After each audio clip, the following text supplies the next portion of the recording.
Welcome back to the Gains for Girls podcast, where we are advocating for girls. And today we are advocating for the freedom of speech. My next guest, her name is Olivia Krolchek. She is incredible. Not only is she beautiful and articulate, she's fighting for something that grown men can't even find themselves fighting for. And here is my interview with Olivia. Hello, Olivia. I am so excited to have you on. I have been wanting to talk to you face to face for a long time. I know we were both at the YWLS conference together, but we missed each other. And so I have been dying to have this conversation. So just really thank you so much for coming on the Gains for Girls podcast. Thank you so much for having me on. It's an honor to be talking to you right now. This is awesome. Well, first and foremost, I just want to say what an inspiration to me you have been.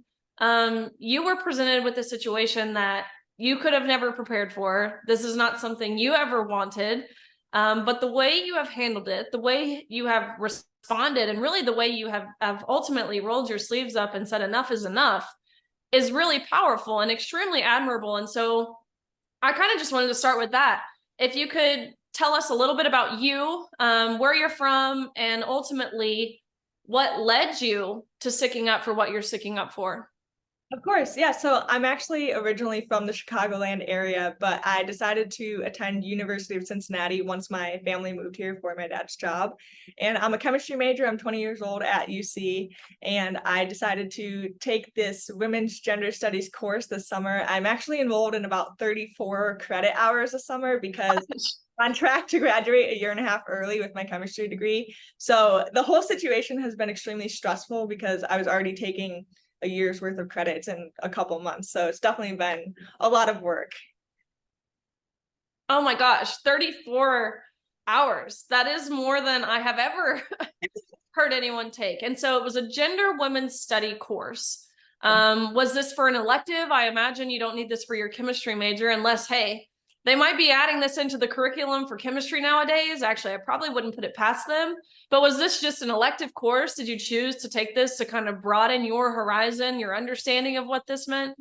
So this satisfied two different requirements for me. Obviously, I wouldn't take the class if I didn't want to, but it satisfied the free elective courses that you have to take to reach 120 credits to graduate in college. So I needed a lot of courses for that. So I decided to take it for that reason. And then also we have diversity, equity, and inclusion requirements, DEI. Most colleges have those. You have to take certain categories of classes. So this satisfied one of them. And so it was just like a good combination to knock both of those out at the same time. Gotcha. Okay, so you take the course. Tell us about what led you to be in the position you're in. My understanding is you had to write an essay. Can you tell us about the topic of the essay and how your teacher responded upon turning in your assignment? Yeah, of course. I'll go back even farther than that. The project was about feminism, and the whole class was pretty much about feminism. I mean, it's a women's gender studies course, so you expect my teacher to know what a woman is. But anyway, so the project was about feminism, and I chose to write about the history of rights and opportunities that women have had in athletics. And I actually talked about your story because you've been an inspiration to me and so many people out there. And I think what has happened to you is just like indescribable. And so obviously part of my project touched on the fact that, you know what, these rights of biological women are being taken away each and every day that we continue to allow men in our sports. And in using the term biological woman, my professor said it was exclusionary and was contributing to heteronormativity. And then in further emails back and forth with her, she basically told me that, you know, it was transphobic to even have this topic in class. I have never heard of the word heteronormativity. When I first saw your story, that's ultimately what caught my attention, is that it reinforced heteronormativity, indicating that it is in fact normal for a woman to be attracted to a male. Yes, I didn't think that was a problem to reinforce that. Nothing against, you know, people who I want to like who they like. It's nothing against that, but it is normal for a male to be attracted to a female and vice versa. So that blew my mind. And and I loved how you said it's a course essentially on feminism, and you would imagine your teacher knows what a woman is, yet you got reprimanded for using the term biological woman. That blows my mind. Okay, so you got your assignment back.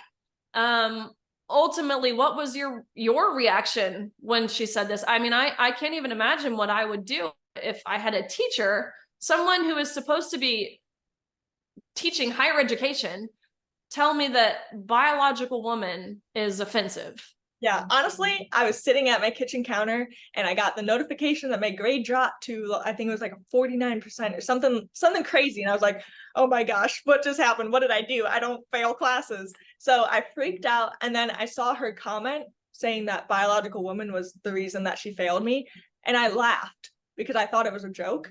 I did not believe this was actually happening. Why would a professor fail a student for saying biological woman? That's insane. If anything, and this would be done too to knock down points, but I feel like that would be a more appropriate reaction to a student using the term, is to knock a couple points off rather than fail the student.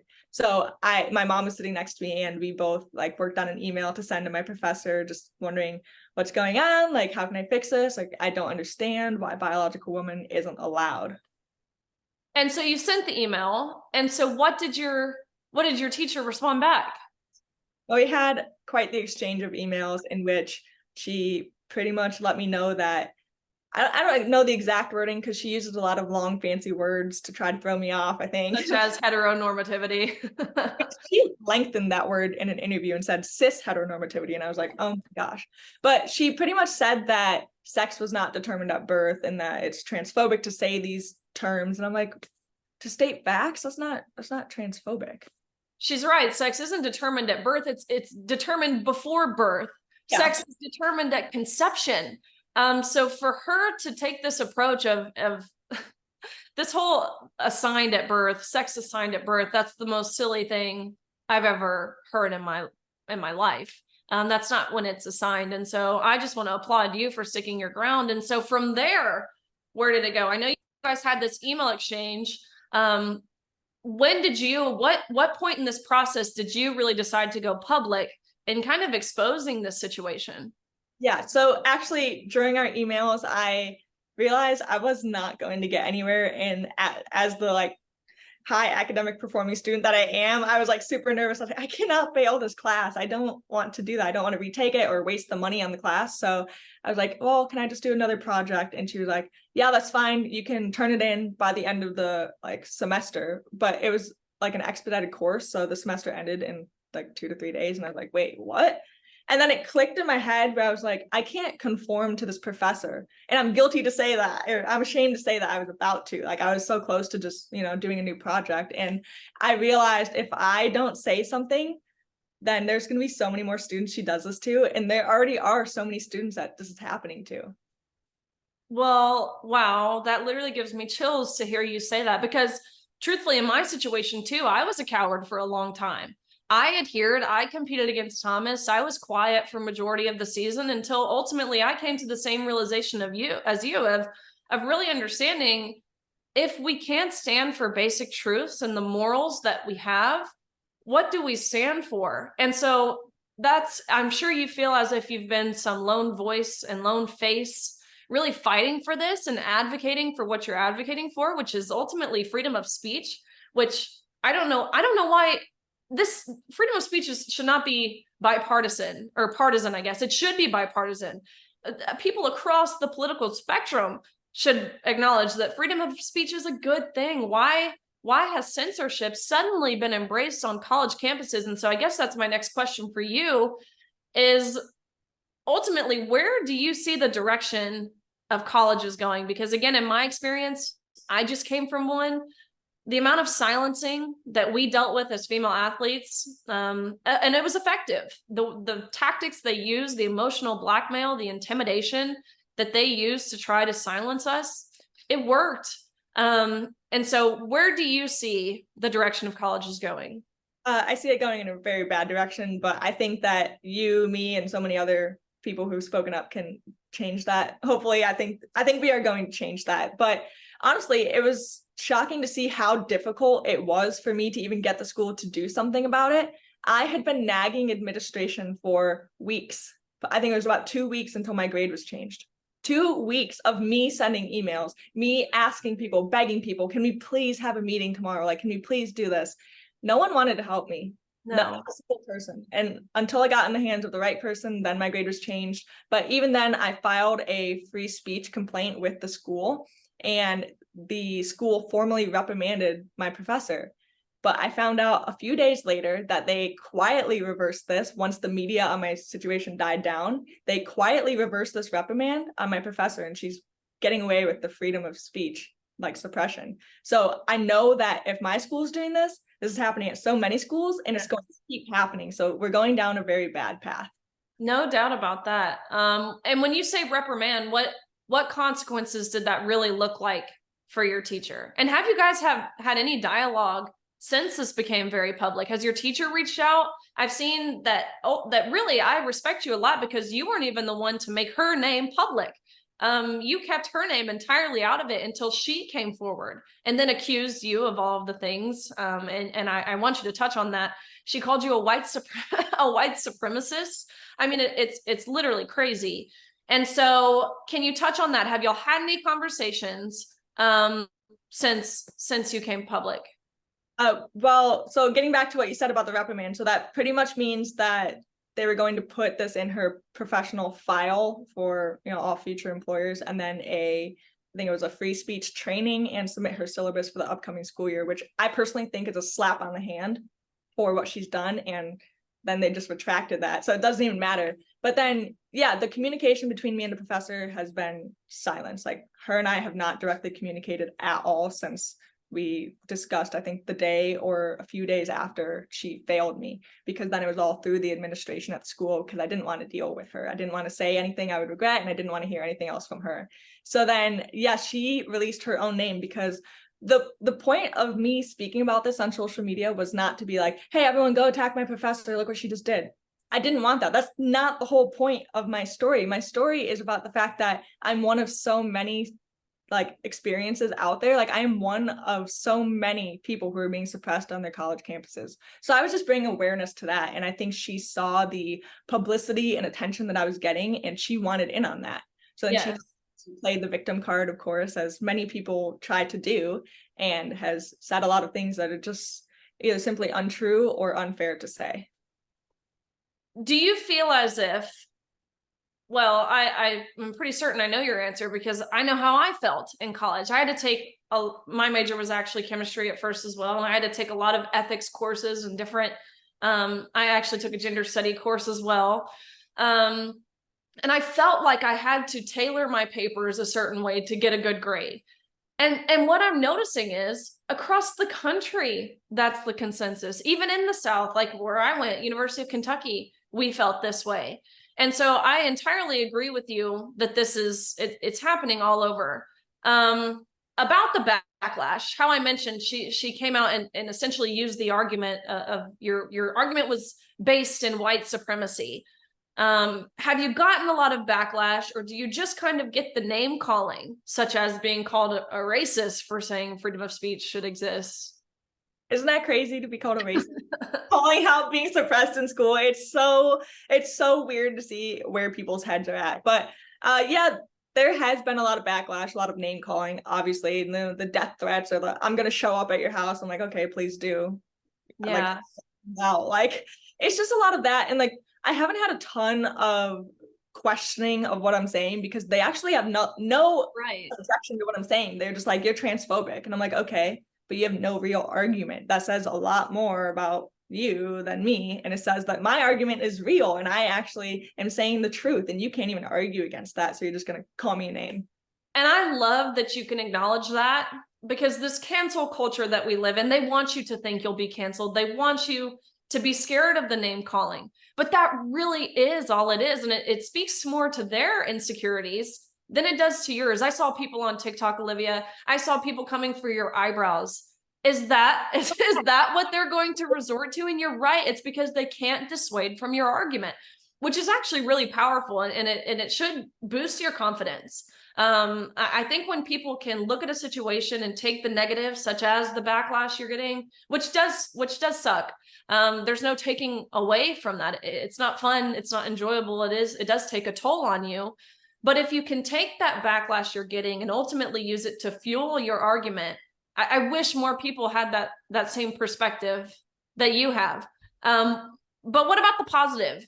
Have you received a lot of good feedback? Have you had a lot of doors being open for you?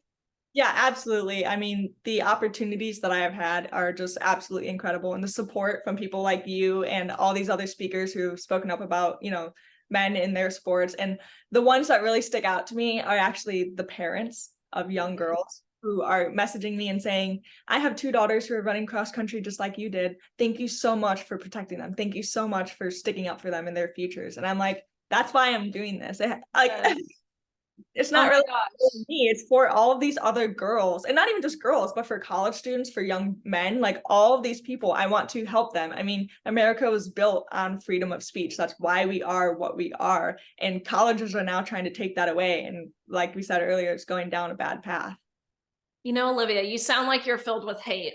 You sound just super hateful. No, how could anyone listen to your argument and say that that's hateful? I mean, I hear the compassion coming from your voice, advocating for what you're advocating for. It really is for everyone, all ages, all sexual orientations, even all gender identities. That's who you're advocating for, to be able to speak freely, voice your opinions. I mean, I don't understand how that's controversial. I really don't. And In the other, regards, okay. sorry, go ahead. And the other thing is, like, you don't have to be a great swimmer like you to speak up. You don't have to be the smartest in class to speak up. You don't have to experience this to speak up, because everyone has a voice and we need everyone's voice to back us up now. Like, it's going to be in numbers that we can solve this issue. You are absolutely right. And that's the message. I mean, if there's one message people can convey from this, is that you shouldn't have to be directly impacted before you speak up. And I know I mentioned me, and I did wait until I was impacted, and similar to you too. But if we wait until every single person is impacted before they use their voice, it's too late. And so I so appreciate that push for encouragement that you just gave. Everyone should be speaking up about these issues, whether that's freedom of speech, whether that's one of the many cultural issues that we're facing, whether that's in corporate America, academia, the media.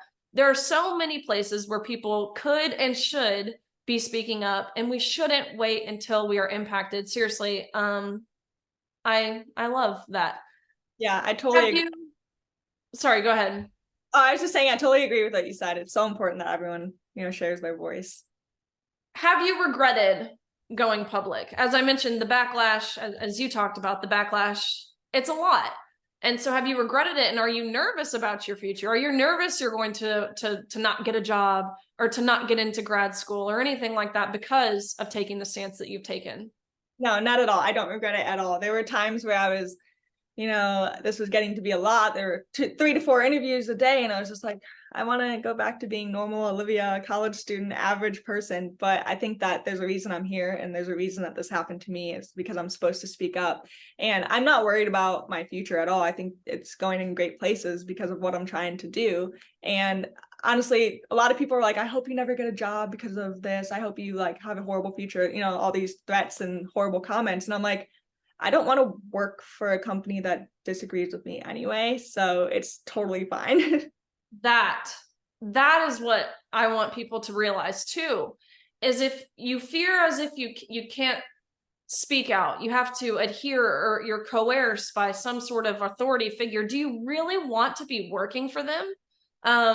To deny womanhood, to deny the sheer essence of humanity, man versus woman. Do you want to be working for someone who denies that? Really? Once you say the truth, it is liberating.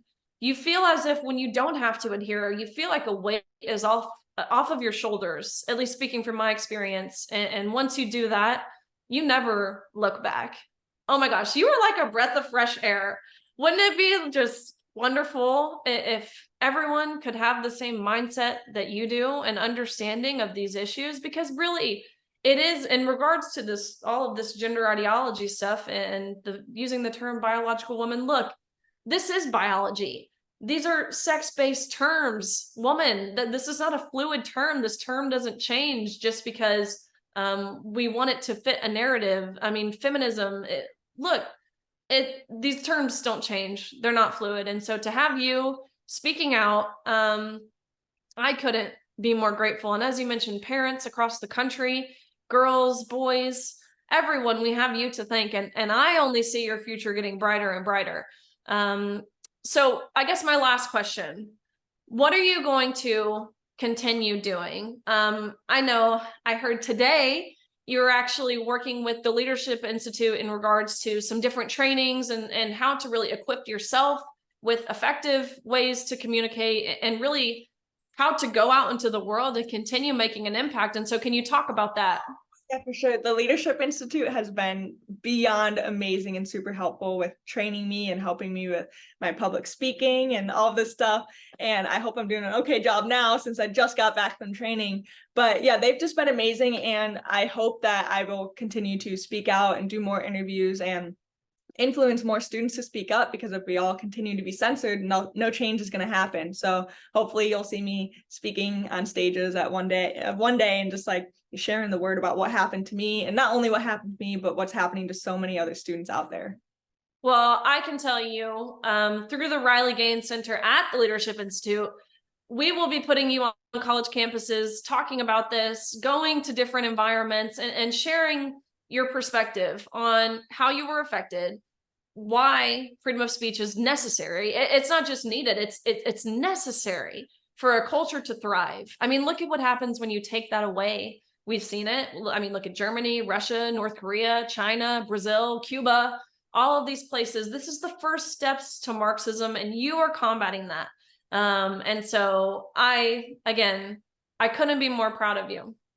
Thank you. That means so much coming from you. I mean, obviously you've been a huge inspiration in my life and in me speaking out. So I really appreciate everything that you have done for so many people. Well, I think together we have a lot of cool things in our future. I think we're going to collaborate on a lot of things regarding college campuses, all of those things. And so I look forward to catching up with you again soon. And good luck with everything. If only everyone could have the same mindset and courage and resiliency that Olivia has, then America wouldn't be going in this downward spiral that we are today.